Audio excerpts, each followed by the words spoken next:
எங்கள் வீட்டு முன்னாடி இது ஒரு குருவி. இது என்ன குருவின்னு எனக்கு தெரியலை. சிட்டுக்குருவி.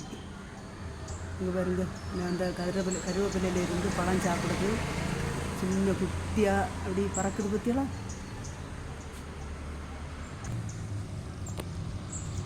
இங்கே பாருங்க பறக்குது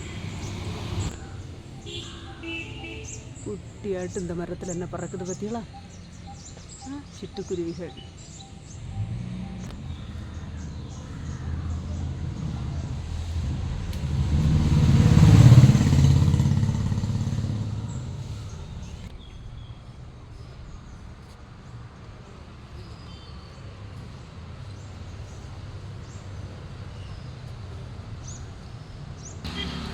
அங்கே பாருங்க, நான் நிற்க தேக்கு மரம். அந்த மரத்துல எல்லாம் பல வண்ண பறவைகள் வந்து இருக்குது பார்த்துடுங்க.